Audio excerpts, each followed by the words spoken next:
Merci pour ton amour. Merci pour ce moment si merveilleux que tu nous as accordé. Merci Seigneur mon Dieu, car il est écrit, devant ta face, devant ta présence, il y a de nombreuses joies.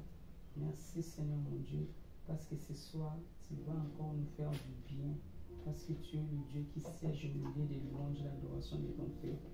Merci Seigneur mon Dieu, je laisse ces moments entre tes mains. Seigneur, prends contrôle de ma bouche. Que je sois muet, que tu parles au travers de ma bouche. Au nom de Jésus-Christ, que ton règne vienne, que ta volonté soit faite. Tout ce qui n'est pas de toi soit nulé sans effet. Au nom puissant de Jésus-Christ de Nazareth, et nous t'avons ainsi prié. Amen.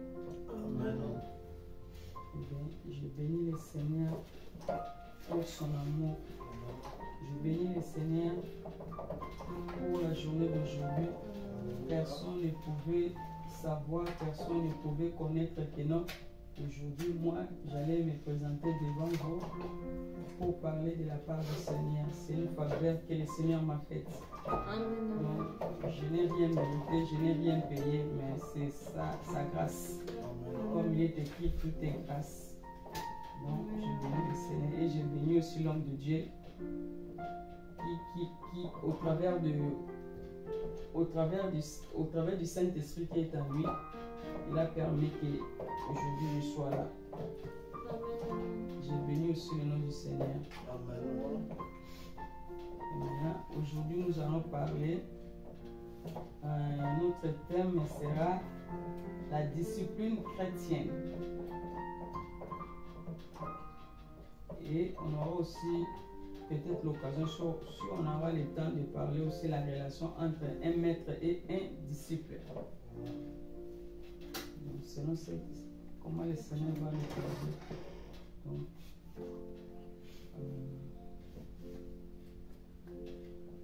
pour commencer, la discipline chrétienne. Nous tous on connaît qu'est-ce que la discipline. Quand on parle de la discipline, ça veut dire qu'il y a un ordre. Parce que là où il y a des désordres, on ne parlera pas de la discipline. Quand on parle de la discipline, ça veut dire un ordre qui est établi là où il y a la discipline. Donc, comme mon thème, c'est la discipline chrétienne. Par là, on voit le mot disciple.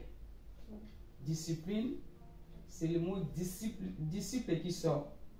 Donc, par là, allons, vous allez comprendre avec moi que un disciple, c'est quelqu'un qui est vraiment ordonné dans sa vie.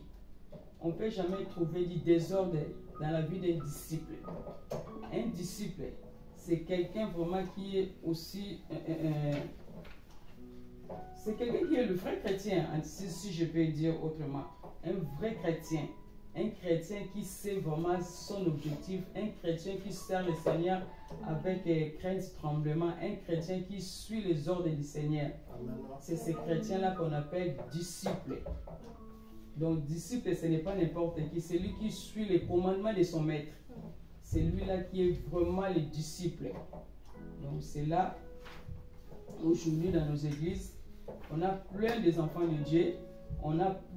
La plupart c'est les enfants de Dieu. On se dit qu'on est des chrétiens, oui. On est des chrétiens, on ne dit pas le contraire. Mais on ne travaille pas dans les disciplines que le mot dit. On ne travaille pas dans les disciplines comme on est des disciples. On est un peu désordonné dans nos vies, dans nos choses. Mais on se dit on est chrétien. Quel genre de chrétien? Point d'interrogation. Alors, par rapport à ce mot disciple, qu'est-ce qu'un disciple? Qu'est-ce qu'un disciple? Un disciple, c'est un élève. Un disciple, c'est quelqu'un qui est ignorant. Il ne sait rien, il ne connaît rien. Un disciple, c'est quelqu'un qui apprend. Donc, il ne connaît rien, mais il est dans l'école du Seigneur pour apprendre. C'est ça, un disciple. Un disciple, donc, c'est celui, comme je dis, c'est celui qui est un étudiant, c'est lui qui est un élève, c'est celui qui apprend, c'est lui qui est ignorant. C'est ça qu'on appelle un disciple. Alors, La discipline chrétienne, c'est quoi? Donc, quand on dit la discipline chrétienne, donc le chrétien là qui est disciple, donc il va marcher dans une discipline là où il y a des choses du Seigneur.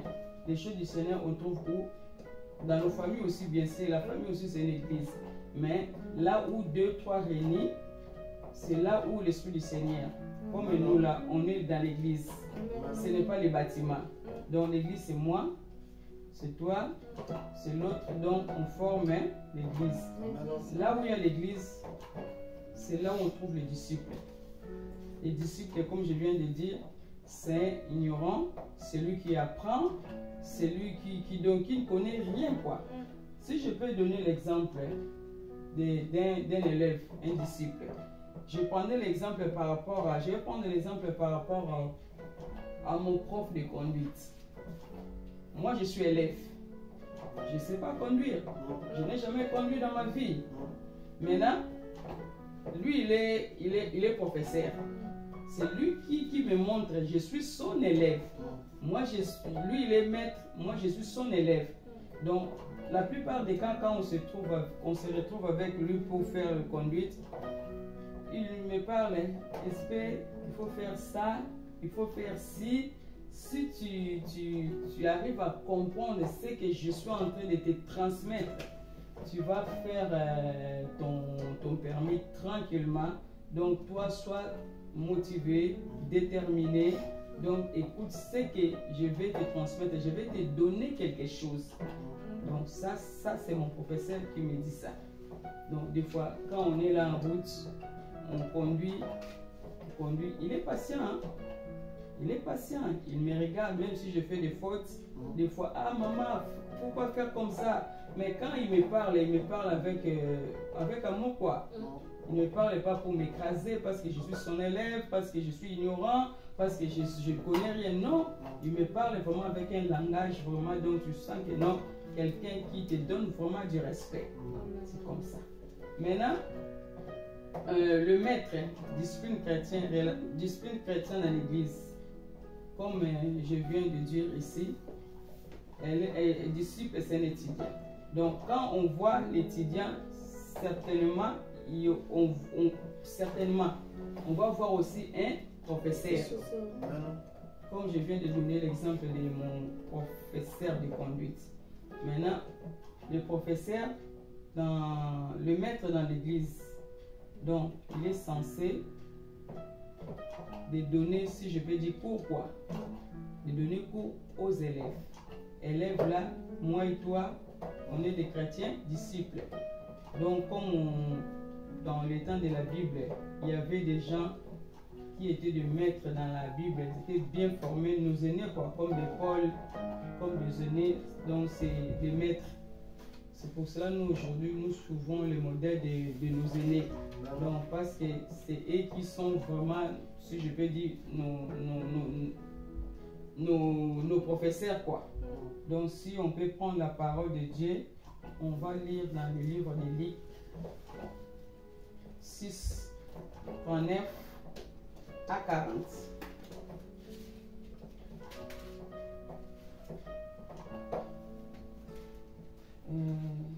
Lisons la parole de Dieu dans Luc 6, 39 à 40.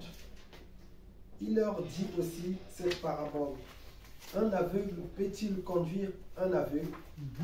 Ne tomberont-ils pas tous deux dans une fosse? Le disciple n'est pas plus que le maître. Mais tout disciple accompli sera comme son maître. Amen. Amen. Amen. Donc, si quelqu'un ne connaît rien, il peut, comme tu dis, comment l'aveugle peut conduire un aveugle? C'est pratiquement impossible. Donc, c'est un dégât. Les deux vont se retrouver dans un ravin. C'est impossible. Comme j'ai donné l'exemple de mon professeur de conduite. Si lui ne connaît pas le code de la route, comment il peut me montrer le code de la route? Mais on va faire des accidents, donc ça sera donc pratiquement impossible. Comme lui, il n'est pas aveugle, il est un professeur, il connaît. Donc il peut me conduire parce qu'il a de la connaissance, il me montre, il me transmet quelque chose. Donc dans ce cas, il peut me conduire. Donc nous n'allons pas se retrouver dans un ravin, non, non, non, non. Parce qu'il est maître, il connaît. Donc c'est comme le texte que tu viens de nous dire. Donc un disciple accompli sera comme son maître. Un disciple accompli sera à la ressemblance de son maître. Donc il va ressembler à son maître.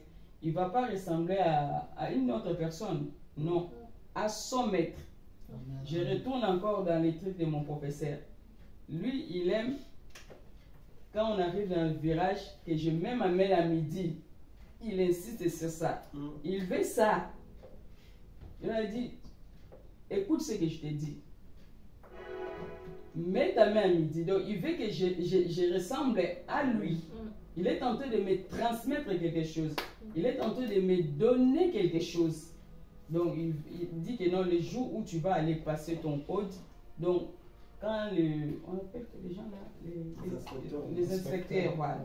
Quand les inspecteurs verront que non, tu fais tous tes mouvements là, tout, on ne va pas te prendre la tête, on ne va pas te prendre beaucoup de minutes.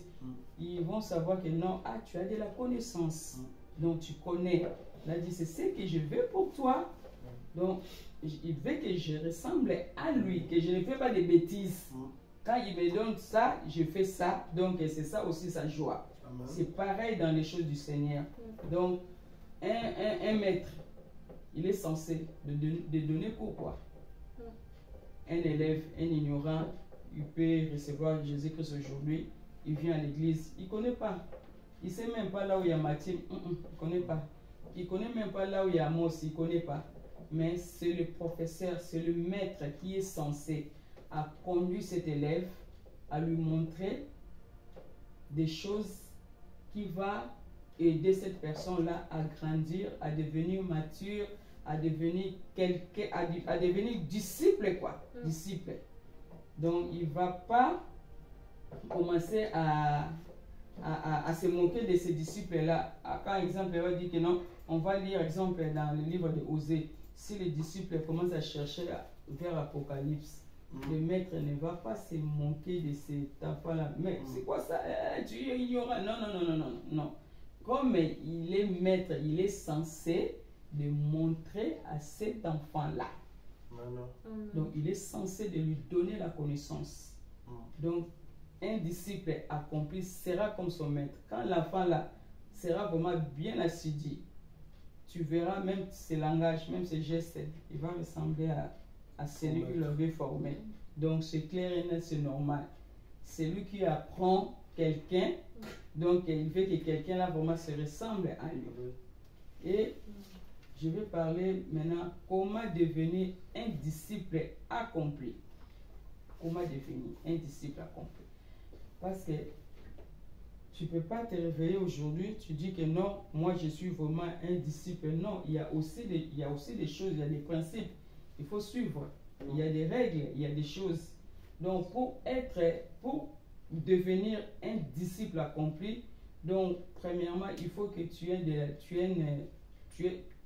premièrement, il faut que, donc pas premièrement, il y a tant de choses, je vais énumérer. Donc pour devenir un disciple accompli, donc il faut que la personne ait vraiment l'humilité. Parce que si tu n'as pas l'humilité, tu ne vas pas se laisser former. Tu ne voudras pas. Toi, peut-être, tu vas voir que non, que titre, moi je travaille, j'ai un grand salaire, je travaille dans les bureaux, et quelqu'un, il connaît rien. Exemple, il est, si je peux dire, il n'a pas de travail stable, quoi. Il peut me former comment? Si la personne déjà commence à parler comme ça, ça veut dire la personne là n'a pas l'humilité. Donc, il ne va pas se laisser former. Donc, principe, pour vraiment que non, que tu sois un bon disciple, il faut que tu aies l'humilité. Ce n'est pas pour rien la Bible déclare l'humilité précède la gloire. La Bible aussi déclare le Seigneur, il fait grâce aux orgueillés, plutôt, il fait grâce aux humbles. Il résiste aux orgueils et il fait grâce aux humbles. Donc l'humilité, vraiment, c'est un fruit de l'esprit vraiment qui est vraiment très bien costaud. pour un enfant de Dieu, surtout si vraiment tu es un disciple, tu veux apprendre, tu veux aller loin avec ton Dieu. Donc l'humilité, c'est une qualité, vraiment, il ne faut pas minimiser ces qualités-là. Et puis aussi, il faut que la brebis, donc le disciple, ait l'obéissance. L'obéissance. Si tu n'es pas obéissant, tu vas commencer à manquer ton maître, quoi. Tu lui manques de respect, tu n'es pas obéissant. Donc c'est pas bien. La Bible lui-même déclare que le Seigneur, il prend plaisir à l'obéissance. C'est lui qui est notre maître. Si lui, il prend un plaisir à l'obéissance, mais nous, maintenant, les enfants de Dieu, si le Seigneur a mis quelqu'un devant nous pour nous former, pourquoi on peut être des désobéissants? Donc, on va être obéissant, on va suivre notre maître, parce que c'est lui qui est notre modèle. Donc, troisième chose, si je vais dire, il faut qu'un élève soit aussi déterminé. Parce que la détermination aussi compte. Tu veux devenir disciple, mais tu n'as pas la détermination. Tu viens aujourd'hui à la prière, et puis après, tu pars. Tu vas revenir encore après 3 mois. 3 mois, tu viens encore, tu pars, tu vas revenir encore après 6 mois. Tu n'es pas déterminé. Ça ne va pas marcher. Ça ne va pas marcher parce que tu n'es pas déterminé. La détermination aussi, c'est important dans la vie. Amen. Tu décides, tu dis, peu importe. Donc, je veux être déterminé, je veux être là parce que j'ai un objectif à suivre. Même si c'est difficile, même si je ne connais pas aujourd'hui, mais je suis déterminé. À la fin, je resterai toujours. Amen. Donc, la détermination va payer. Amen. Donc, ces 3 choses-là, vraiment, c'est le Saint-Esprit qui m'a mis à cœur tout à l'heure là. Quand la sœur Karine était venue et puis il est parti, c'est là où j'ai commencé à apprendre toutes ces choses-là. Donc, l'obéissance, détermination, l'humilité. Il y en a beaucoup, hein, mais moi, c'est que donc j'ai capté 3 là. Donc, pour se laisser vraiment former, donc il faut qu'il y ait l'humilité, détermination, l'obéissance. Donc, c'est des choses vraiment qui est costaud. Même dans la société, si aujourd'hui, exemple, je vais aller travailler là où Jack travaille. Je ne connais pas la boîte. Je me présente aujourd'hui là. Eh bien, on me donne quelqu'un là pour me former. Moi, je dis non, je ne veux pas être formé, je ne veux pas. Mais je suis en train de faire quoi? Donc, je ne sais pas ce que je suis en train de chercher. Mais j'ai besoin d'argent. Mais je ne veux pas qu'on me forme. Donc, je n'ai pas l'humilité. Je suis désobéissant, je ne suis pas déterminé, donc ça ne va pas marcher. À la fin, le chef va dire que non, donc je trouve que non, ta place n'est pas ici. C'est pareil, comme la Bible déclare, la nature elle-même nous enseigne pas. On voit des fois dans les sociétés, un papa comme ça, il est allé travailler dans la société, on lui donne un jeune exemple de 20 ans, former cette papa-là. Cette papa-là, il va se laisser faire parce qu'il sait que non, j'ai mon objectif. Donc, il faut que je sois humble. Donc, si je suis humble, cela ne veut pas dire que non, ça va enlever mon titre de papa, ça va m'humilier. Non, c'est pour un objectif. Donc, un disciple, vraiment, il a un objectif. Si nous voulons vraiment aller loin avec notre Jésus-Christ, il faut que nous soyons des hommes et des femmes, vraiment, on a un objectif. Un objectif dans la vie. Quand on part à l'église, on ne part pas à l'église pour aller se rencontrer seulement, frère, sœur, non. Pour un objectif. L'objectif, c'est quoi? C'est avoir le caractère de Jésus et ensuite pour être sauvé. Amen, amen. C'est ces choses-là qui donc ça nous amène à l'église. Parce que s'il n'y avait pas de ciel, donc ça allait être compliqué. Les gens n'accepteront pas d'aller à l'église. Donc on va à l'église, on sait que non, je vais être sauvé. Donc j'ai un objectif. Comme je suis Jésus, moi je ne vais pas aller en enfer. Moi je vais aller au ciel. Donc j'ai mon objectif. Je vais voir Jésus. Je veux voir mon époux, l'homme que j'ai tant aimé dans ma vie sans pour autant l'avoir. Donc je veux voir mon papa. C'est ça l'objectif qui nous donne aussi la force. Moi je serai sauvé. C'est pour cela la plupart des chrétiens qui ont compris disent que moi je serai sauvé, moi je vais être sauvé. Il a un objectif, il est déterminé. Donc moi je vais être sauvé. C'est comme ça aussi par rapport aussi aux choses de Dieu. Et puis la personne qui le maître quoi, le maître qui te donne son savoir. Lui aussi de son côté, quand il verra que l'humilité, déterminée, obéissance, ça va lui encourager aussi. Il va ouvrir son cœur pour donner ce qu'il faut pour toi.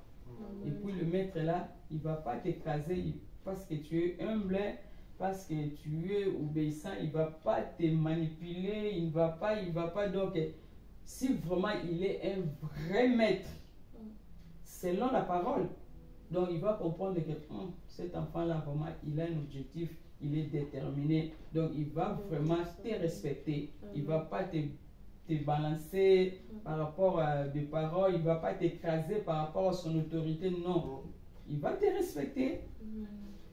Parce que lui-même aussi, avant de devenir maître comme ça, il a commencé. Il a commencé étudiant, il a commencé ignorant. On l'a enseigné aussi. Donc c'est comme ça dans la vie. Donc c'est vraiment une étape. Tout chrétien, si tu veux devenir un vrai chrétien, un vrai enfant de Dieu, il faut vraiment passer par la formation. La formation, vraiment, c'est vraiment important. Et puis, quand il va commencer à te former, cette formation-là, il faut que ça soit dans un climat de paix. Hein? Dans un climat de paix, comme je viens de dire, dans un climat vraiment de joie, dans un climat de respect, dans un climat vraiment d'amour, dans un climat d'humilité, dans un climat tranquille, quoi. Donc, tu mets le disciple dans la sécurité, quoi. Dans l'assurance. Les disciples aussi, il sera dans la joie. Quand il va te voir, mon maître, donc il sera vraiment joyeux parce qu'il sait que non, il me met dans la paix, il me met dans le climat de joie, donc c'est comme ça. Mais si un maître n'a pas aussi toutes ces qualités-là, plutôt former, ça sera vraiment difficile. Tu vas commencer à forcer, mais le cœur des gens n'y est plus là-bas parce que tu es arrogant, parce que tu n'as pas de respect, tu manques de gens de respect, tu as du langage débordé, ça sera pas vraiment une bonne chose, quoi. Donc c'est pour cela aussi, pour un maître, il faut qu'un maître vraiment soit vraiment un homme patient. Donc un homme qui considère aussi les autres. Parce que considération aussi c'est bon. Si tu ne considères pas les autres, ça ne sera pas une bonne chose. Tu vas parler n'importe quoi, n'importe quel langage, tu balances parce que toi tu es maître. Non, ça ne se passe pas comme ça. Donc dans les choses aussi du Seigneur, il faut un minimum de respect. Donc relation entre maître et disciple. Donc il faut que cette relation-là vraiment soit une relation de paix, de tranquillité, de patience. Donc tu ne peux pas parler n'importe comment. Non. En sachant que lui là aussi que tu es en train de former, c'est un brebis du Seigneur. Le Seigneur s'est permis de monter à la croix pour lui, donc minimum de respect. Minimum de respect pour tous ces gens-là qui est vraiment le Seigneur a mis sous tes pieds pour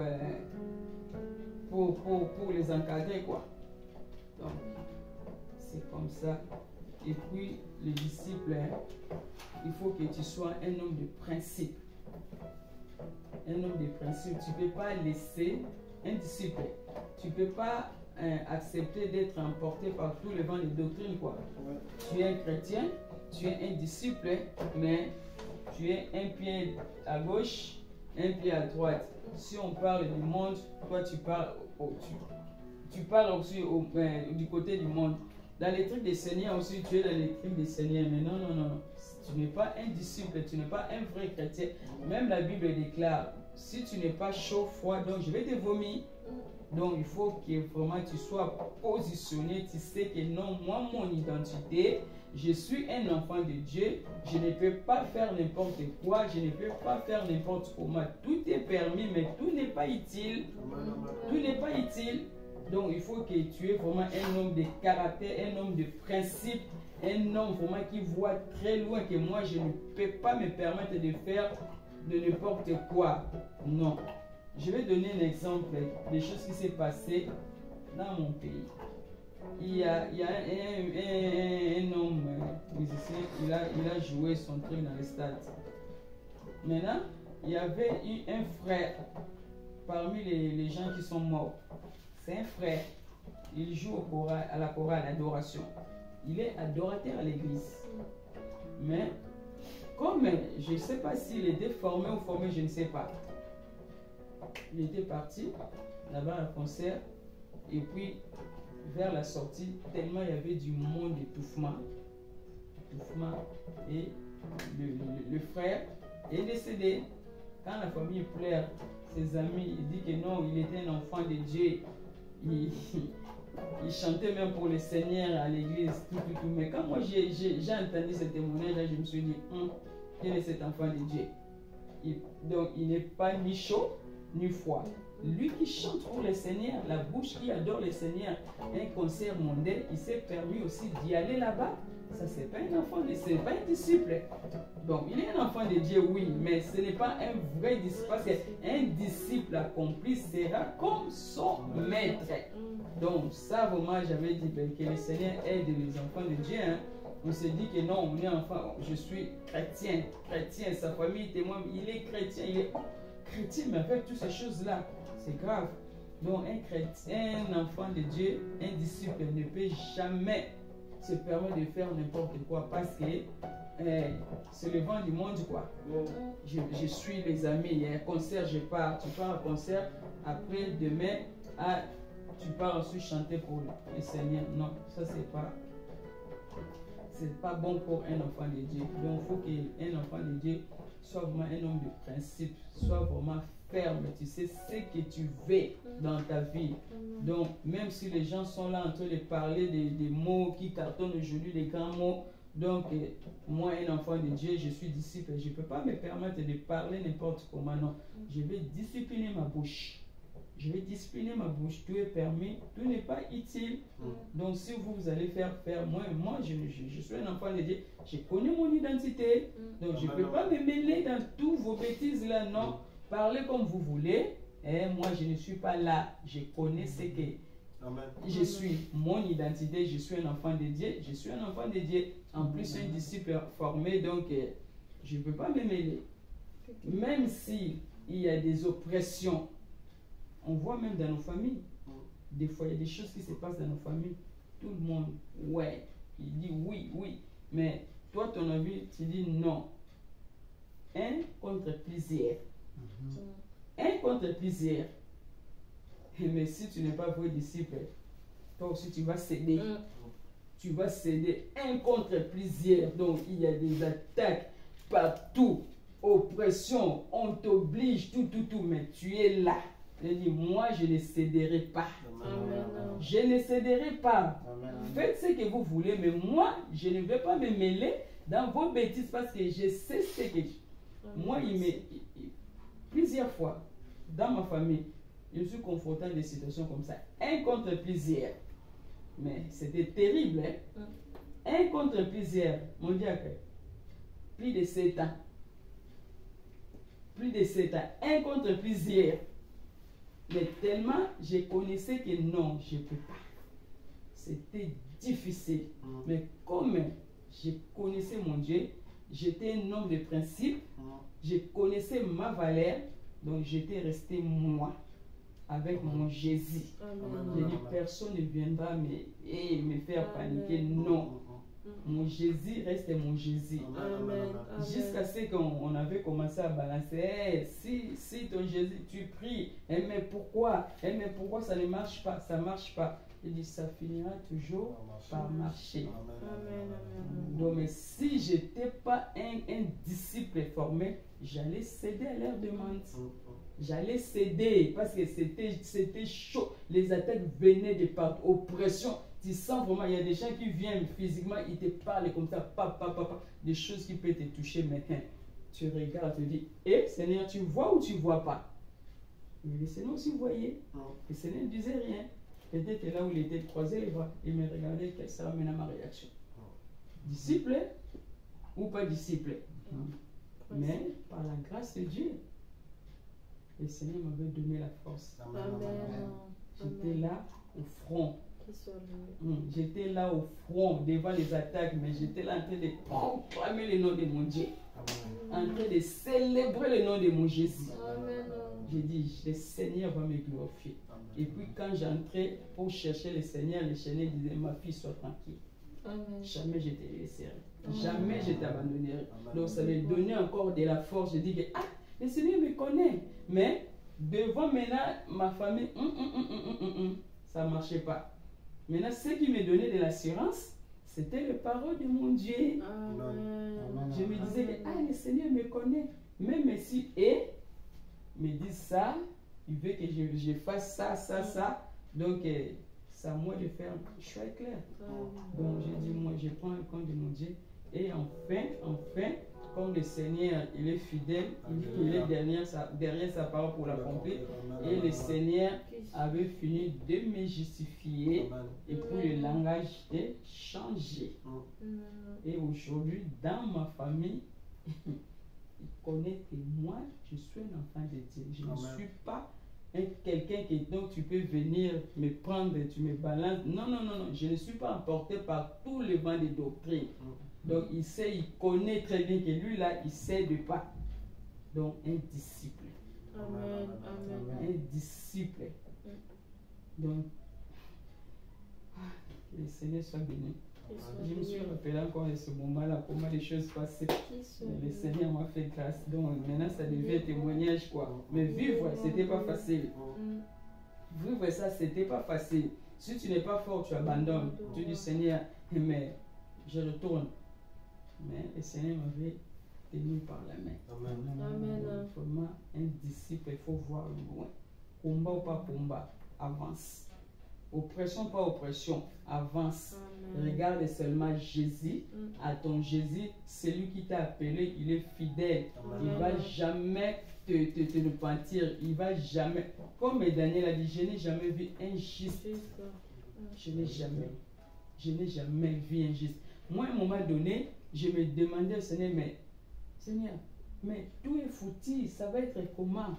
Et le Seigneur me dit, tu vois, là où on t'a humilié, là, c'est là où moi je vais te relever. Et c'était aussi comme ça. Mais moi, physiquement, je me disais, c'est impossible, ça ne peut pas. Mais là où j'étais diminué des années, c'est là où le Seigneur.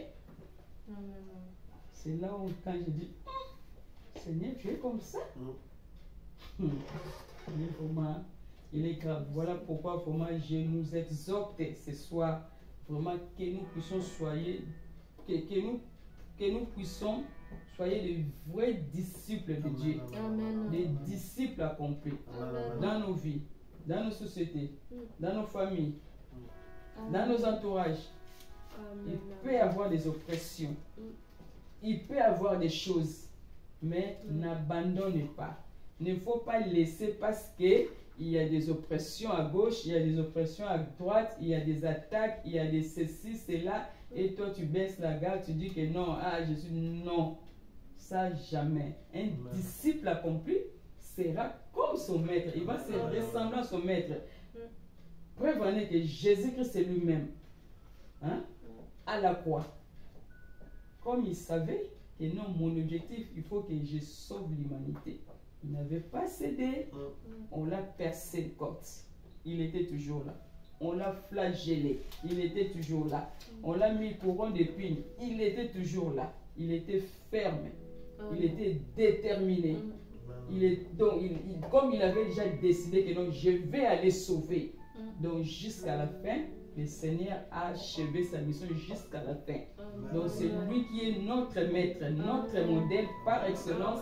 C'est lui, Jésus-Christ de Nazareth. Donc s'il faut vraiment être disciple, le modèle, le vrai modèle, donc c'est Jésus-Christ de Nazareth. Donc c'est lui qui est vraiment le modèle. Et à la fin, quand il était déterminé, la Bible déclare, c'est pour cela aussi Dieu l'a souverainement élevé. Donc c'est lui qui est vraiment notre modèle, vrai modèle. Si on peut prendre aussi l'exemple de Daniel. Daniel dans un pays étranger. tu connais personne. Des oppressions commencent, des attaques commencent. Ah, Daniel aussi pouvait céder. Il pouvait céder. Il était libre. Il pouvait céder, mais il s'est dit non. Moi, Daniel, je ne suis pas n'importe qui. Je suis un disciple. Je ne peux pas céder. Je ne peux pas me permettre d'aller s'essuyer là-bas. Je préfère manger des choses qui n'ont pas de goût, mais pour rester fidèle avec mon Jésus. Donc, et à la fin, Daniel, dans un pays étranger, le Seigneur finit à élever Daniel. Tu vois la détermination, là où la détermination peut amener un disciple. Si Daniel n'était pas déterminé. Donc la détermination aussi peut élever quelqu'un dans la vie. Le Seigneur aussi nous met dans des situations compliquées pour voir jusqu'où on va aller avec cette chose. Donc il nous met, il est là, il ferme si je peux dire les bras, les yeux, il nous regarde. Tu cries papa, Seigneur, ça fait mal, hein, Seigneur, j'en peux plus. Oui, il est là, il ferme les bras, il te regarde, il dit, ouais, je vais voir jusqu'où il va aller avec cette histoire-là. Il va m'abandonner ou il ne va pas m'abandonner. Quand il voit que tu tiens vraiment à la fin, le Seigneur vient toujours. C'est pour cela la Bible déclare qu'il est le secours. Les secours qui ne manquent jamais autant de détresse. Exemple de Daniel. Daniel, donc, il est resté dans un pays étranger. Le Seigneur l'a élevé. Pareil avec les 3 compagnons de Daniel. Oppression était là. Hein? Tu vois, l'exemple des vrais disciples. Ils étaient bien formés, assidus dans les choses du Seigneur. Ce n'était pas des blablabla. Bla, bla, bla.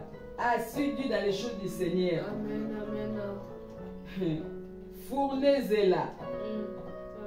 Le roi dit que, hey, comment ça se fait que moi j'ai donné l'ordre, vous ne voulez pas? Ah! Mais il faut être encouragé dans la foi. Hein? Il faut être un vrai disciple. Il faut être déterminé. Tu sais que non, je suis un homme de principe. J'ai déjà choisi Jésus dans ma vie. Je ne peux pas renier Jésus dans ma vie. Même s'il y a des faits, même s'il y a de... Je vais rester. Le roi a dit bon. Et maintenant, donc si vous ne voulez pas, on va chauffer ce qu'on est cette fois. J'avais aimé la phrase de ces 3 personnes. Et là, ils ont répondu, jugez. Il avait dit quoi? Jugez-en vous-même. Jugez-en vous-même. Jugez-en vous-même, c'est fort, hein? Donc, oh, on vous dit qu'on va vous jeter là-bas au lieu de supplier. Non. Eh, pardon. Attends, on va poster. Non, on ne peut pas. Jugez-en vous-même. Il faut obéir aux hommes ou à Dieu. Jugez-en vous-même. Donnez la réponse. Jugez-en vous-même. Il a dit, non, pour nous, sache au roi. Ton truc là, nous, hein, on ne va pas se diminuer. Non, sache-le. Donc, on n'a pas besoin de te répondre là-dessus. Notre Dieu que nous servons avec persévérance, il va nous délivrer de ton fournaise. Quelques défis, ils ont mis le roi dans les défis. Le roi avait dit, quel est cet Dieu qui viendra vous délivrer? Et ils ont répondu, notre Dieu que nous servons avec persévérance, il va nous délivrer, déclamer. Et le roi était comme ça là, furieux, humilié. Allez, chauffer fournaise, on a chauffé fournaise, et puis on les a jetés. Et bien, comme le Seigneur lui-même, il est le vrai fait dévorant. Donc, il s'est apparu dans ces trucs-là, le vrai fait dévorant. Il a fermé le fait. Et puis, Daniel, dans ce fait-là, donc la Bible déclare, même leurs cheveux, même pas atteints. Vêtements, même pas odeur de parfait. Leurs caleçons, même pas. Ils étaient là. Le Seigneur lui-même, il les a mis, je ne sais pas, sous ses ailes, hein. Comme lui-même, il est fait dévorant, il les a cachés comme ça. Le feu là n'arrivait pas à atteindre ces gens-là. Et c'était grave. Leurs caleçons. Quand il disait que leurs caleçons, par là, je comprends que non. Caleçon, c'est l'intimité, non? Les choses intimes, quoi. Donc, même dans la fournaise là, leur intimité avec Dieu n'était pas endommagés. Ils étaient là toujours. Dans la fournaise, avec leur intimité, en train de crier Hosanna, Hosanna, nous célébrons ton nom, Jésus, tu es Dieu, Jésus, tu es roi, béni soit. Donc, ils étaient là en train de crier, de chanter, leur intimité. Donc, car ils sont même pas embrassés par les faits. Donc, un disciple, un vrai disciple, il faut qu'un vrai disciple ait aussi une intimité, l'intimité avec son Dieu. Il ne peut jamais dire que non, je suis un disciple, mais il n'a pas d'intimité. Ça, c'est quel genre de disciple? Non. La manière dont on t'a formé, on t'avait formé pour que tu sois vraiment fort, un disciple accompli comme son maître. Donc, Jésus-Christ lui-même, notre maître. La Bible déclare, il montait pour aller prier, non? 40 jours, 40 nuits, en train de prier. Maintenant, nous, si on se dit qu'on est des disciples, mais les modèles par excellence, c'est lui. Il faut que nous soyons des hommes et des femmes de prière. Des hommes et des femmes, donc tu regardes, ah, des jours ici, là, 3 jours, je ne vais pas manger. Je me retire, reste là-bas. Tu t'enfermes aussi. Tu cherches aussi ton Seigneur. Tu cherches le Seigneur. Le Seigneur aussi aime les gens vraiment qui le cherchent. Il a dit, si vous me cherchez, moi l'Éternel, je me laisserai trouver parmi vous. Jérémie 29, 11. Il a tapé la portée, moi l'Éternel, je me laisserai trouver. Donc, un vrai chrétien, un vrai disciple, vie de prière. Là, il ne faut jamais oublier. Amen. Jamais oublier ça. C'est une force pas possible. Amen. Parce que devant les oppressions, devant les attaques là, si tu es un homme bâti, assis dans la parole, un homme de prière, tu ne vas pas être ébranlé. Tu vas rester là. Les flèches à gauche, à droite, toi tu es là. Seigneur, tu regardes le Seigneur comme ça. Là. Donc Jésus-Christ lui-même, notre modèle, il partait à la croix pour aller prier. Donc nous aussi, il faut armer de cet esprit-là que non, je suis un disciple. Donc je suis un homme de principe, j'ai mes objectifs. Donc il faut que non, je prenne aussi mes temps de prière, de chercher le Seigneur. C'est important. Donc pour que le Seigneur aussi me parle, me révèle, pour que le Seigneur aussi me remplisse aussi. Donc c'est aussi important. Donc c'est aussi important de chercher vraiment le Seigneur, d'être assidu. Donc de ne pas, on dit quoi, balloter, hein? Oui, balloter. À tout vent des doctrines. On te dit que non, doctrine X, toi tu pars là-bas. Doctrine Y, tu pars. Tu fais que aller partout, là où tu attends. Il y a une prière là-bas, tu pars. Prière à gauche, tu pars. Mais tu es formé comment? Qui t'a formé? Qui t'a donné cette formation-là? Il faut rester fidèle, rester là où toi, je peux dire comment, rester là où toi-même tu sais que ici là c'est ma maison, on m'a formé ici, je vais rester ici. On ne dit pas les contraires, tu peux aussi écouter les enseignements, on peut aussi t'inviter, mais il faut avoir l'oreille spirituelle. Il faut comprendre là où je vais là-bas. Est-ce que tu as prié pour aller là-bas? Tu vas prendre seulement tes pieds, tu vas là-bas pour tout. Non. Tu vas commencer à aller déposer ta grâce partout, et puis à la fin, tu vas devenir donc épave. Donc, un chrétien, il faut que là où tu vas mettre aussi tes pieds, il faut que tu sois vraiment rassuré que non, là, c'est le Seigneur qui règne comme Seigneur et Sauveur. Si le Seigneur ne règne pas comme Seigneur et Sauveur, il ne faut pas y aller. Même si c'est ta famille qui t'a invité là-bas, viens vraiment chez nous.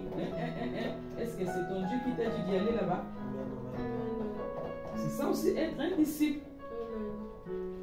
Amen. C'est ça aussi être un disciple accompli. Sera comme son maître. Un disciple accompli sera comme son maître. Amen, amen, amen.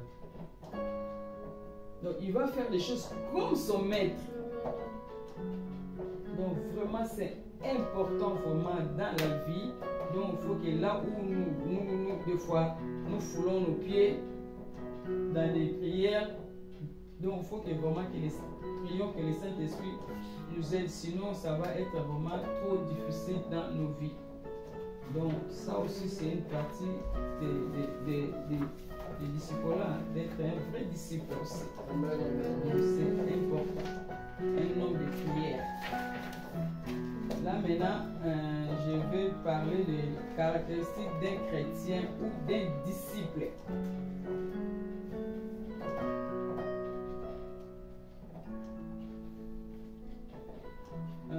Il y en a plusieurs, mais moi je vais énumérer juste 2-3.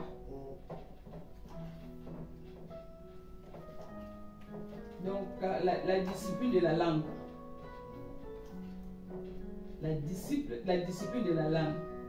Un disciple ne peut pas parler n'importe comment. Un disciple, il faut qu'il arrive à discipliner sa bouche. S'il n'a rien à parler, ne parle rien. Il ne faut pas parler pour que les gens voient que lui aussi elle parle, lui aussi. Donc s'il n'y a rien, ne parle rien, reste comme ça, c'est mieux. Les gens vont te respecter comme ça. Qui a commencé à parler des choses qui n'ont pas de tête, qui n'ont pas de quai, quand les gens vont te regarder, mais ils vont trouver que il est comment? Il parle comme... Les Portugais disent toi à toi. Il parle comme ça. Donc s'il n'y a rien à parler, ferme ta bouche. Donc tu ne peux pas parler n'importe comment. Donc discipline ta bouche, discipline de la langue. C'est important. C'est très important pour vraiment caractéristique d'un chrétien, d'un disciple. Donc discipline de la langue, vraiment c'est très important. Donc il faut savoir discipliner nos bouches. Il y a un verset dans la Bible, dans le livre de, on va prendre Jacques 3:5. Jacques, s'il vous plaît, si vous pouvez nous lire.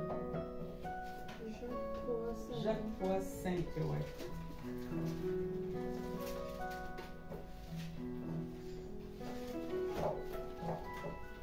Lisons la parole de Dieu dans Jacques 3:5. Jacques 3:5, 11. De 5 à 11. Jacques 3, 5 et 11. Verset 11. Jacques 3, 5. Non. Jacques 5 à 11. Verset 5 à 11. D'accord. Jacques chapitre 3, verset 5 à 11. Ok. Ok. Je lis. De même, la langue est un petit membre et elle se vante de grandes choses. Voici comme un petit feu peut embraser une grande forêt. La langue aussi est un feu, c'est le monde de l'iniquité. La langue est placée parmi nos membres, suyant tout le corps et enflammant le cours de la vie. Étant elle-même enflammée par la gêne, toutes les espèces de bêtes et d'oiseaux, de reptiles et d'animaux marins sont dotés et ont été dotés par la nature humaine. Mais la langue, aucun homme ne peut la doter. C'est un mal qu'on ne peut réprimer. Elle est pleine d'un venin mortel.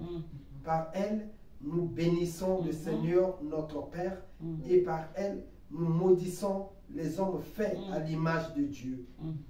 De la même bouche sortent la bénédiction et la malédiction. Il ne faut pas, mes frères, qu'il en soit ainsi. La source fait-elle jaillir par la même ouverture l'eau douce et l'eau amère? Amen. Amen. La langue. Petit membre, mais ça peut détruire les familles, ça peut diviser le monde, ça peut diviser les foyers, ça peut diviser les églises. Petit membre, mais ces petits membres-là, c'est puissant. Hein? Monde de l'iniquité, puissant. C'est pour cela qu'il faut un disciple, il ne faut pas parler n'importe comment. S'il n'y a pas de choses à parler, ferme la bouche, c'est mieux. Parce que ce que tu es en train de parler là, tu ne sais pas que non, ça peut diviser des familles, ça peut diviser des foyers, ça peut faire des troubles, des troubles, ça peut aller des générations et ça peut amener des conséquences néfastes dans la vie des gens. Juste ces petits membres là, petits membres. Donc vraiment un chrétien qui est un disciple, il faut que nous arrivons à discipliner vraiment nos bouches. C'est aussi l'une des principes, des caractéristiques donc, qui est vraiment important. De ne pas parler n'importe comment. S'il n'y a pas à parler, ferme ta bouche. C'est bien. Quand j'étais dans mon pays au Congo, on avait une maman, il était responsable de maman. Cette maman-là, maman Jeanne, elle avait des grâces. Elle servait son Seigneur avec persévérance. Mais le mal dans cette maman-là, c'était ça. Sa bouche. Elle avait une langue là, non, de venin. Quand elle te bombarde, tu peux piquer crise. Donc sa langue était mauvaise. Donc à l'église, tout le monde commençait à se méfier de cette maman. Elle était maman responsable. Mais tout le monde avait beaucoup de grâce, beaucoup de talent. Mais sa langue, c'était pas bien. Donc du coup, elle était mal aimée. Mal aimée. Elle commençait à se plaindre. Moi les gens, mais elle ne savait pas que c'était la bouche. Les gens ne la supportaient pas. Elle peut venir là, les gens commençaient à se barrer. La bouche. Mais plein de grâce. Faire pendant l'œuvre du Seigneur, la bouche. Les gens préféraient peut-être les gens simples comme ça, pas de grâce, mais rester avec ces gens-là. Au moins que non, il sait que non, je serai dans la paix, mais avec cette maman Jeanne, c'était compliqué. Compliqué. Donc, la bouche. Donc, il ne faut pas sous-estimer ces petits trucs-là, membres-là. C'est puissant, hein? C'est très puissant. Si aujourd'hui aussi, il y a des troubles, des complications dans les foyers, c'est là, la bouche. La bouche, sous la colère, tu peux balancer un mot comme ça là. Ah, le mari a dit, toi, c'est depuis quand? Ah, le mari c'est, allez, boxe commence. Ah, la femme, la police est venue, on a placé les enfants, divorce. C'est toujours la bouche.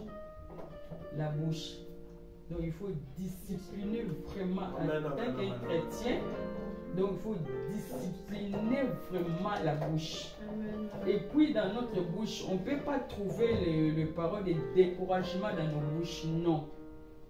Et tant qu'un enfant de Dieu, comme on a dit, donc il faut que nous ayons des paroles d'encouragement. D'encouragement.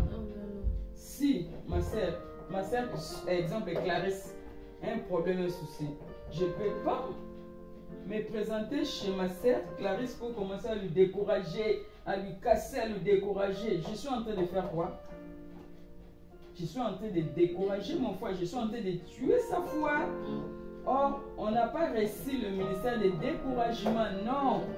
Quels que soient les problèmes, encourage ton frère, encourage ta sœur. Donc, dans la même bouche qui maudit, même bouche qui bénit. Tu vois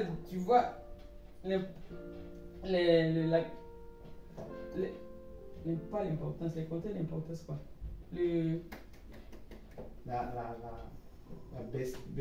La bêtise ou la nullité si tu veux.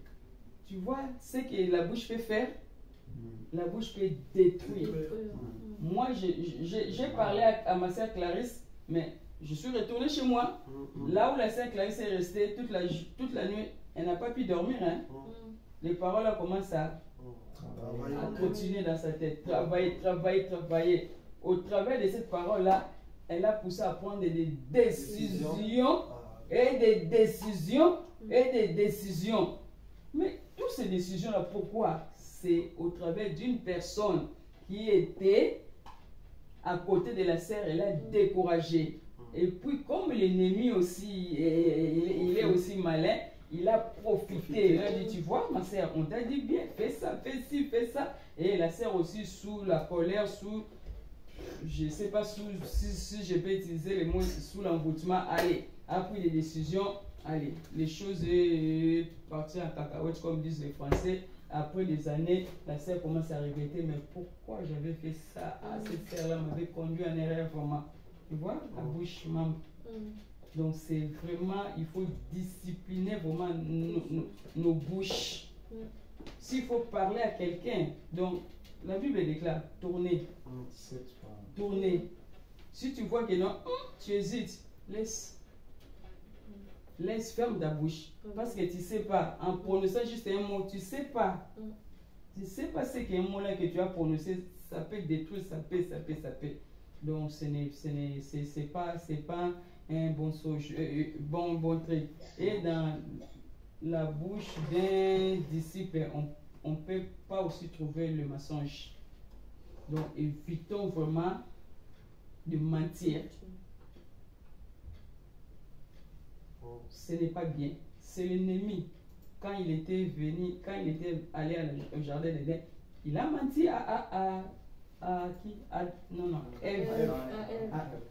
Tu vois, c'est le risque de l'ennemi. Mensonge, c'est le domaine de l'ennemi. Un disciple, un enfant de Dieu, on ne peut pas trouver mensonge dans sa bouche. Non, c'est pas bien. On ne peut pas aussi trouver l'hypocrisie dans ses paroles. Non. Il parle comme ça, il est en train de te cajoler comme ça avec ses paroles, mais ce n'est pas ça. Ce n'est pas un bon truc. Il vient chez toi, il te dit, ah, Karine, toi vraiment ma famille, quand il tourne, qu'est-ce qu'elle croit? Elle commence à te coiffer. Ce n'est pas bien. Ce n'est pas bien. Tu n'es pas un disciple accompli. S'il y a un souci, oui, je peux préférer. On se parle comme ça, Karine, papa, on se parle, on règle des problèmes. On est que non, derrière ton dos, moi je commence à te coiffer, toi aussi derrière mon dos. Non, c'est pas un bon truc. Donc on est en train de faire quoi? On est en train de semer les troubles et les désordres dans le corps du Christ. Or, on ne nous a pas formés comme ça. On est des disciples. Disciples. Il faut que nous ayons des disciplines dans nos bouches, dans tout notre caractère, comportement, discipline, même dans nos relations, discipline. Donc c'est tellement important.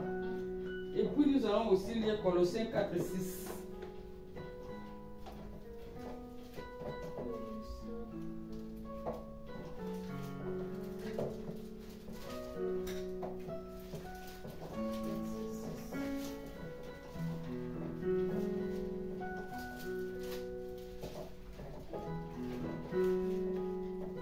Lisons la parole de Dieu dans Colossiens 4, verset 6. Que votre parole soit toujours accompagnée de grâce, assaisonnée de sel, afin que vous sachiez comment il faut répondre à chacun. Amen. Un enfant de Dieu, un disciple, quand il parle, tu vas comprendre que lui là c'est un disciple, lui là ce n'est pas un disciple. Quand un disciple, un enfant de Dieu parle, il faut que sa parole soit assaisonnée, sa bouche plutôt soit assaisonnée de paroles de grâce. Donc il y a la dépendance de la parole de Dieu dans sa bouche. Il ne peut pas se réveiller comme ça et dire que non, commence à faire des programmes. Exemple, demain je vais aller au marché Menguet. Si je finis marché Menguet, je vais aller par exemple par Dieu. Si je finis par Dieu, je vais aller rendre visite à X, Y. Non. Si le Seigneur veut, par la grâce du Seigneur, si le Seigneur m'accorde, je vais aller au marché Menguet. Si le Seigneur nous fait grâce, je vais aller rendre visite à mes frères et sœurs. Si le Seigneur veut. Parce que en parlant comme ça, sans que tu assaisonnes ta bouche avec les paroles de grâce, donc tu te prends comme c'est toi qui es le maître de ton souffle. Tu fais des programmes, tu tu te vois que non, ah, moi je suis Schwarzenegger. Et bon, si, exemple, tu fais des programmes comme ça, là, tu dors, hein, la mort arrive. Hein? Tous ces programmes-là que tu as fait, c'est parti où? Dans l'eau. Maintenant, il faut que non, en parlant comme ça, là, qu'on trouve des paroles de grâce. Que le Seigneur vraiment sente que non, cette bouche, vraiment, quand cette personne parle, donc il est tenté vraiment si je peux dire, de me mettre en première position. Donc sa bouche est vraiment, elle est dépendante de la grâce du Seigneur. Si le Seigneur veut, je vais aller rendre visite à ma sœur Karine. Si le Seigneur veut, je vais faire ceci. C'est une bonne chose. Donc, il ne faut pas que nous-mêmes, non, je vais me lever comme d'habitude, je vais prendre ma douche et je vais aller au travail. Et qui t'a dit? Tu vas arriver par la grâce du Seigneur. Si le Seigneur me révèle, je vais prendre ma douche, je vais aller au travail. C'est une bonne chose. Tu es disciple. Disciple accompli. Donc, c'est une bonne chose. Si on peut prendre encore l'exemple de Josué. Quand le Seigneur avait permis que Moïse avait envoyé les enfants d'Israël pour aller explorer Canaan. Voilà. Ils étaient partis nombreux, non? Mais à leur retour, tout le monde, avec des paroles de panique, avec des paroles décourageantes, avec des paroles pas possibles, mais Josué et Caleb. Non. Pourquoi ce découragement? Ils ont compris, les vrais disciples, ils ont compris que non. Le Seigneur qui a opéré tous ces miracles, le Seigneur qui a tout fait toutes ces choses-là, et devant les géants là, est-ce que le Seigneur est capable? Non, il n'est pas capable. Le Seigneur est il n'est pas incapable, il est capable. Donc ils ont compris ceci. C'est là, quand ils ont compris cela, il a dit, Josué et Caleb, il a dit à Moïse, tu vois, leur bouche avec dépendance de la parole du Seigneur. Il a dit, si le Seigneur nous est favorable, si le Seigneur nous est favorable, tu vois, langage d'un chrétien, langage d'un disciple, si le Seigneur nous est favorable, nous allons posséder cette terre, cette pays. C'est trop fort. Que nous aussi, les disciples et les chrétiens, il faut que nous ayons cet langage. On veut faire quelque chose. Si le Seigneur nous est favorable, nous allons avoir cette salle. Si le Seigneur nous est favorable, nous allons faire des séminaires. Nous allons faire des choses grandes. Si le Seigneur nous est favorable, quand le Seigneur va entendre comme ça, ces enfants-là, ils dépendent vraiment de moi. Ils sont mes disciples, disciples accomplis. Donc, vraiment, faisons cet exercice-là, que nos bouches soient inondées de la parole de grâce, de la parole à chaque fois, inondée. C'est là où tu vas détecter disciple et pas disciple. Commençons à faire cet exercice-là, vous allez voir. Vous allez voir. Et deuxième, l'heure est arrivée, bon. Deuxième, je vais passer vite, discipline personnelle. Donc jeudi prochain, tu vas continuer. Non, je finis. Non, tu vas continuer. Jeudi prochain, tu vas continuer. Tu vas continuer. On va s'arrêter là. Jeudi prochain, tu continues. Tu continues. C'est fini. Je serai, c'est juste deux choses. Discipline personnelle et discipline dans la prière. Ça reste là. Discipline personnelle, 2 Corinthiens 10, 23. Ok, d'accord. Tout est permis, mais tout n'est pas utile. Discipline personnelle, 2 Corinthiens 10, 23.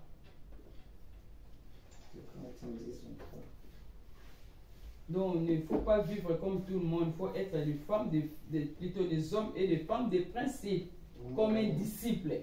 Donc, un disciple, c'est un homme de principe. Donc, discipline personnelle. Donc, disciple est un homme de principe. Donc, il faut mettre ça dans la vie d'un disciple. Donc, il faut que il faut qu'un disciple ait une vie plutôt personnelle. 2 Corinthiens combien? 2 Corinthiens 10, 23. Ça n'existe pas? Si.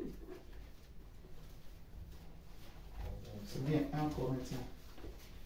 1 Corinthiens. 2 Corinthiens 10, 23. Regarde 1 Corinthiens. Et troisième. Oui, c'est 1 Corinthiens 10, 23. Ah. Tout est permis, Mais tout n'est mais pas tout n'est utile. pas utile. Voilà, C'est 1 Corinthiens, c'est voilà. 1 Corinthiens. Je m'excuse, merci. Donc tout est permis, tout n'est pas utile. Ouais. Comme j'ai dit l'exemple d'un concert des mondes, tu vas aller faire voilà. C'est permis, mais c'est pas utile. C'est à toi de choisir. Et puis troisième, c'est discipline à la prière. Une vie de prière constante, vie de prière de jeûne et de prière de jeûne. Être assis, dit dans la parole du Seigneur. Là, c'est dans le livre des Actes 2, 42, 47. Qu'il pleuve et qu'il neige, tu es là. Tu es là, au front, en train de proclamer le nom de Jésus. Seigneur, je ne compte que sur toi. Je sais que tu ne vas pas m'abandonner. Je sais que tu vas opérer des choses de miracles, Seigneur. Donc c'est comme ça. Et Acte voilà. 2, Acte 2, 42 à 49. Acte 2, 42, 47. 42, 47. Ouais. Donc, en faisant toutes ces choses-là et à la fin, dernier verset, Jean 13 et 35. Donc, à ceci, le monde connaîtra que nous sommes les disciples. Amen, amen. En faisant toutes ces choses-là, le monde connaîtra que nous sommes des disciples. Et voilà le fait que le Saint-Esprit avait enseigné. Je bénis son nom. Amen, Que son nom soit béni. Alléluia. Et lui-même, qui est le vrai enseignant par excellence, continue à nous enseigner encore et encore.